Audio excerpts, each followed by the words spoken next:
y ver en realidad cómo podemos generar más impacto con los proyectos que estamos haciendo. Hay proyectos que son como muy específicos y la gente en realidad no entiende cuál es el impacto real que pueden tener. Y pues si empezamos nosotros mismos a entender cuáles son los problemas que tenemos para hacer esa divulgación, podemos tener impactos mucho más altos. Buenos días, mi nombre es Vivian Ladino, soy trabajadora social de la Universidad del Valle. Pues me encuentro vinculada al grupo de la escuela y pues actualmente hacemos parte con Julián del Centro de Estudios del Trabajo, que es un centro que también agremia como profesionales de diferentes áreas y se preocupan por temas específicos de industria nacional, de la minería, y también interesan mucho lo que es la ciencia y el arte. Entonces estamos en este momento también en proceso de difusión de todos esos conocimientos e investigaciones que hacen. Entonces pues tratamos de hacer jornadas mensuales también en diferentes espacios de la ciudad. Buenos días, mi nombre es Julián Andrés Rincón, soy ingeniero químico de la Universidad del Valle, interesado pues con los temas científicos. También estoy participando en el Centro de Estudios del Trabajo. La expectativa del evento es conocer a muchas personas y también ayudar mucho a la organización científica, que creo que es muy importante por este contexto que estamos pasando en Colombia. Bueno, buenos días, mi nombre es Andrea Navas, soy química de profesión de la Universidad Nacional y llevo 3 años trabajando en la Vicerrectoría de Investigaciones de los Andes en la parte de gestión de proyectos de investigación. De alguna forma me salí de la química precisamente como por esa falta que hacía como de científicos que se metieran más por el lado de la administración, de la gestión, de la política y sobre todo de cerrar la brecha industria-ciencia. Ese es como mi tema de interés. Estoy haciendo una maestría en los Andes también, precisamente sobre estudios del desarrollo regional, como la ciencia y la tecnología puede aportar para el desarrollo de las regiones. Y ya pues conocí a Camilo y a Fernando por diferentes motivos.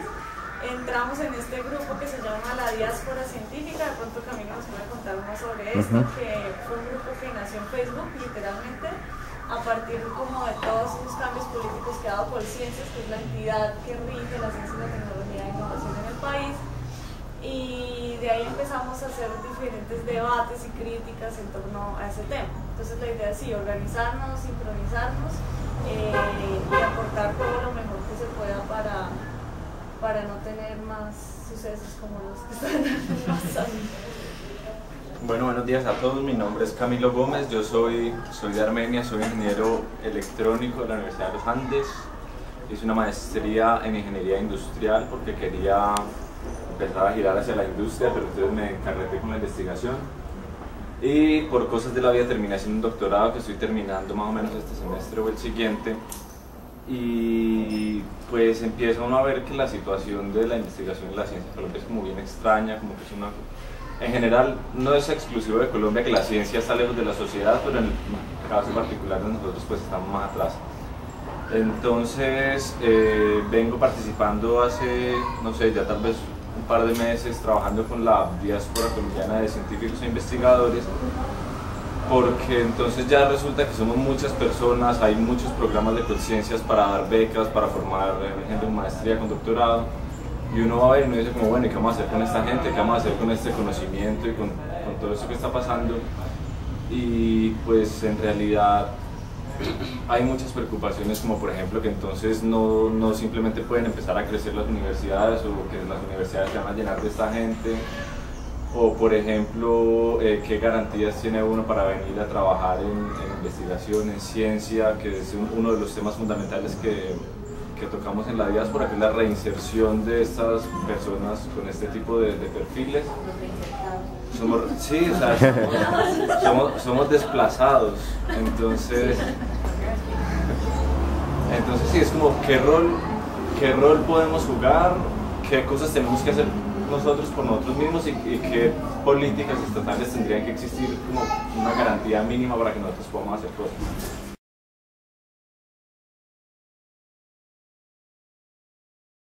Listo, bueno, entonces yo puedo tener una cantidad de revistas que no son técnicas o de publicaciones o videos en YouTube explicando ciertas cosas, pero en realidad yo qué quiero con eso. Entonces el punto que tocaba Andrea es interesante porque muchas veces la ciencia está financiada por los impuestos, entonces la gente tiene derecho a ver lo que se está haciendo con eso. Y respecto a eso, de hecho hay una iniciativa de varios países, solo me acuerdo en ese momento de España y México. En México se hizo un referendo, no sé si el nombre técnico era un referendo, creo que era un referendo en el que le preguntaban a la gente, ¿usted a qué quiere que se le meta esfuerzo en ciencia? La gente respondía como que a la calidad del agua, a garantizar tener una seguridad alimentaria, y como ese tipo de cosas. Pero entonces la pregunta es, si estamos partiendo del supuesto de que pues ellos no están muy informados acerca de cuáles son los desarrollos científicos o cuál es el impacto que tienen, con qué elementos de juicio dicen eso, entonces también se vuelve un círculo. Entonces primero hay que haberles dicho para que puedan participar. Por ejemplo, en ese caso pasa lo que pasa con los proyectos de regalías. Entonces hay un departamento que tiene una serie de problemáticas, entonces como bueno, le queremos apostar al agua, y se van a hacer investigación en Guadua y todo esto, pero finalmente los que toman las decisiones son el gobernador y falta, yo creo que en eso sí estoy muy de acuerdo con Andrea, y es que la toma de decisiones no necesariamente la haga un científico, pero que sí esté permeado por mejores elementos de juicio que de pronto los periodos electorales. O sea, ustedes están diciendo de alguna forma en que la divulgación debe permitir informar a aquellos que hacen que, digamos, los proyectos ocurran, por ejemplo, en términos financieros. O sea, la gente que tiene que financiar, por ejemplo, entonces ellos deben estar de alguna forma informados de dónde es que están invirtiendo el dinero, por ejemplo.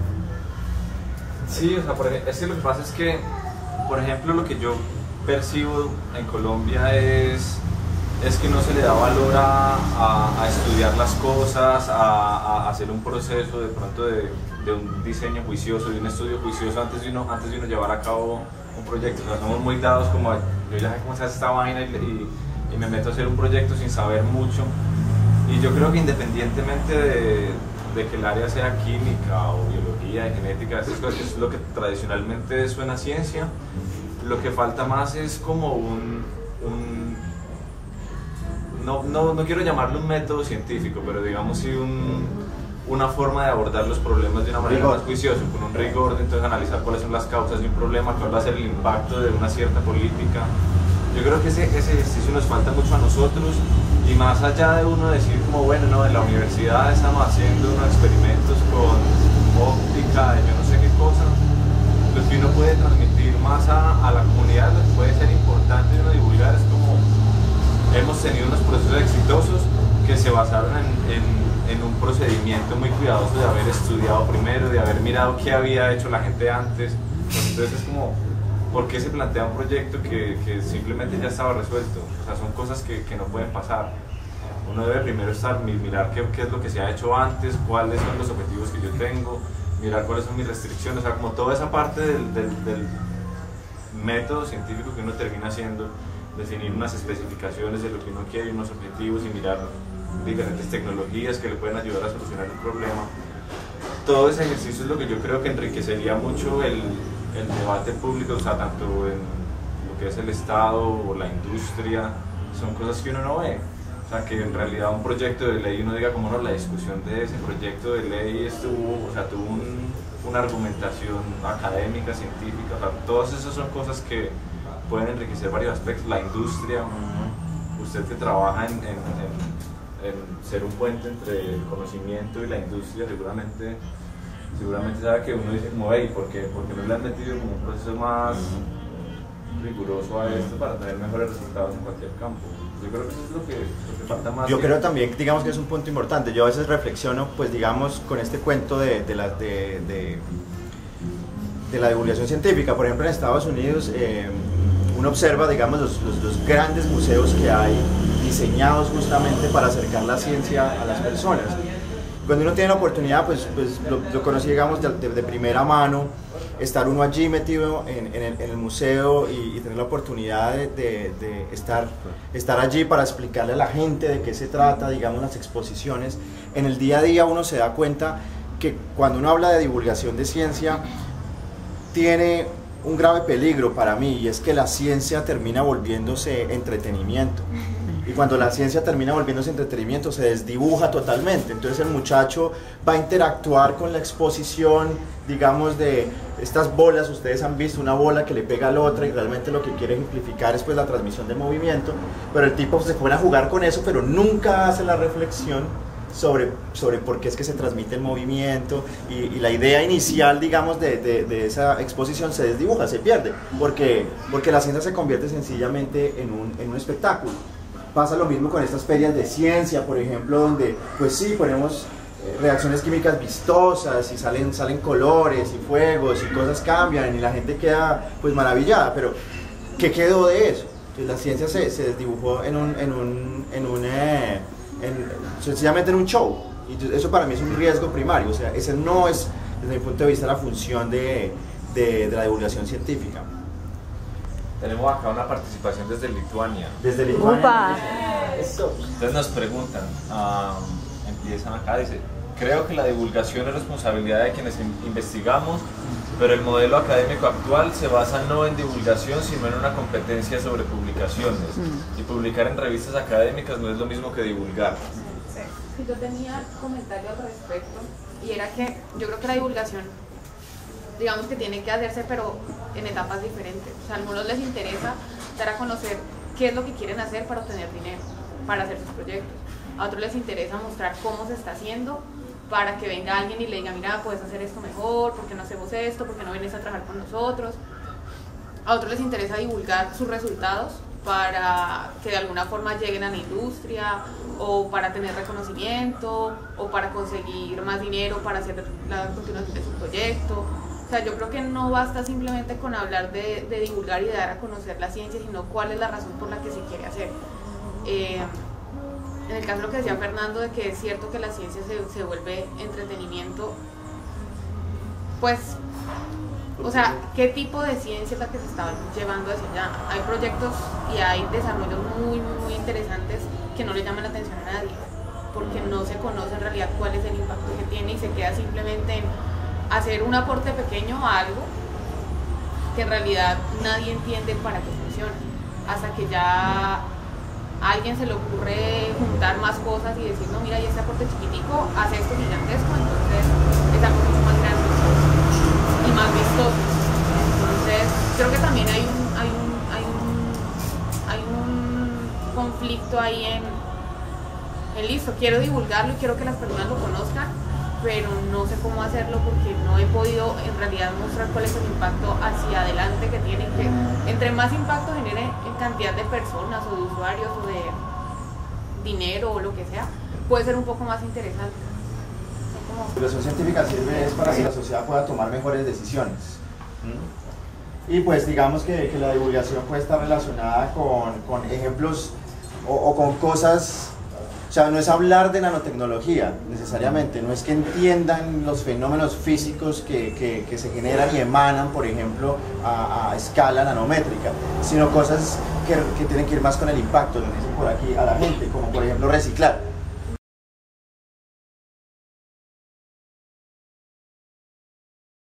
Uno se da cuenta que es que el país no se está pensando en la ciencia, y no solamente hay que verlo en eso, sino también en el presupuesto. O sea, es un presupuesto ínfimo, un 0,4% para educación en un país que se supone necesita desarrollarse, que necesita avanzar en muchos aspectos, pero la ciencia y la educación están ligadas a que el modelo de desarrollo que se ha elegido avance. Entonces, por ejemplo, cuando usted va a mirar qué puede presentar un proyecto de conciencias, entonces le dice: pero vaya, ríjase por los lineamientos de lo que está pidiendo el Estado. Entonces, si usted no va a investigar en minería, en lo energético, sino va a investigar en infraestructura. Pero aquí no hay una estrategia ni gubernamental, y lastimosamente cada vez se reducen más las posibilidades de hacer ciencia, incluso con conciencias, que es también una discusión ahí de fondo. Entonces eso también hay que ¿Cómo crees tú, digamos, que la divulgación científica puede ayudar, tú crees que la divulgación científica puede ayudar a que ese estado de las cosas cambie? Yo sí creo eso. Sí, Yo creo eso. Y pienso que mucho de eso es el hecho de que la gente sigue pensando en los proyectos científicos como proyectos de inversión. Sí, nosotros no hemos... Duro. Este es un proceso que puede dar resultados fallidos como puede dar resultados verdaderos. Sin embargo, pues la divulgación como se ha estado haciendo es basada en los resultados positivos. Y sí contemplar la posibilidad de que la investigación arroje que no es viable, que no es factible en el momento, pero que puede ser factible en el futuro. Entonces, lo hablo desde la parte científica, digamos, por el contacto que he tenido con ella, y desde la parte tecnológica, es decir, cómo la divulgación sobre cierta tecnología da la expectativa al usuario de que esa es la panacea y que eso es lo que tiene que usar, y que esa tecnología no tiene falla o es aplicable en absolutamente todas las condiciones. Entonces, muchos de los retos, por ejemplo, para inclusión tecnológica en energía renovable en el país ha sido precisamente esos, que la banca, el Estado y las personas en general no saben cómo se debe invertir en un proyecto de estos, que es un proyecto con largo tiempo de retorno y con una rentabilidad muy baja. Yo creo que tú tocas un punto muy importante, y es, yo creo que la divulgación científica también le debe de alguna, o sea, algo así como hablamos de empresas socialmente responsables, la divulgación científica también debe ser responsable, sí, en el sentido de mostrar lo que hay detrás, lo que ya acaban de decir, o sea, cómo los resultados no siempre son positivos. De hecho, hay una larga inversión hasta que tú obtengas un resultado positivo. Yo me acuerdo, me pareció muy curioso, creo que hace como un año salió un reporte en el periódico El Tiempo, donde hablaban de un resultado de investigación de la Universidad Nacional, con la cual podían aprovechar los rayos básicamente que se generan en las tormentas para producir electricidad. Contaban sobre esto, por ejemplo. Entonces ese era un artículo de divulgación, y los comentarios de abajo eran absolutamente pues descarnados, diciendo, claro, miren lo que hacemos en el país, pero muy seguramente ahora Colciencias no va a tomarlo en cuenta, y esto van a comprar una patente y no van a dejar que esta gente produzca electricidad a partir de los rayos de las tormentas. O sea, un momento, o sea, eso no ocurre así. O sea, por ejemplo, esa discrepancia me parece que nosotros tenemos en general, en el público en general, de considerar que un resultado positivo a nivel científico se convierte inmediatamente en una tecnología, por ejemplo, y no entender el proceso que hay detrás. O sea, sí, podemos tener un poco de resultados positivos, pero cómo se convierte en una tecnología, hay que entender el proceso.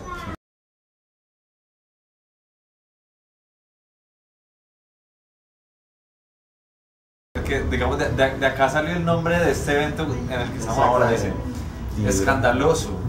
Encuentran rastros de monóxido de dihidrógeno en ríos y arroyos de todo Uruguay. Uy, tremendo eso. Y entonces acá dice como un reciente estudio realizado en 54 ríos y arroyos del Uruguay por la ONG independiente Adam Smith reveló que en todos ellos se detectó la presencia de rastros de monóxido de dihidrógeno en niveles considerados alarmantes. Monóxido de dihidrógeno es algo. También está el hecho de las fuentes que se consultan, y que la gente muchas veces es muy perezosa también para buscar. Sí, no, o sea, y en general uno, Eso está genial. pues a no ser que uno se vea como una fuente realmente científica, pues no va uno de no dejarse llevar como por el sensacionalismo de que lo que pasó con los canales con Nat Geo, con Discovery, que se fueron a hablar de unas vainas de aliens, pseudociencia y cosas que no. Bueno, es que también por WhatsApp tenemos gente. El debate ahí. Está muy bien. Entonces quería compartir lo que nos dice un colega químico.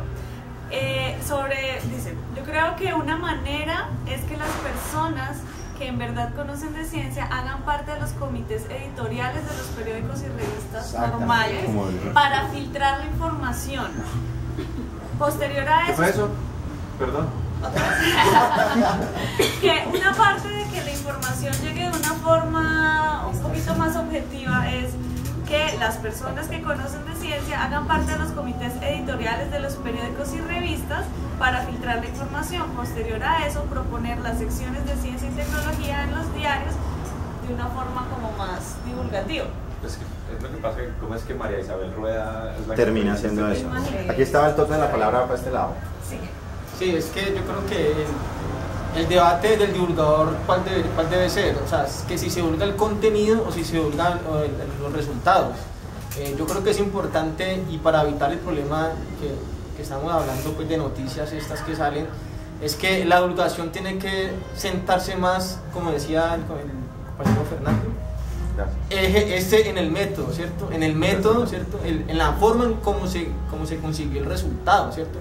Que eso ayuda a desmitificar tanto al científico como a desmitificar tanto el alcance del resultado de la investigación.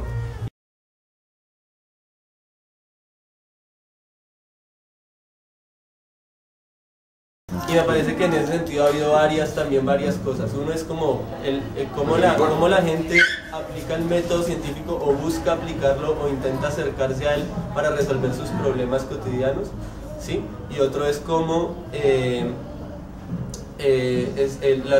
los resultados científicos actuales tienen un impacto potencial en el futuro, y eso digamos que va más allá de los límites del campo de investigación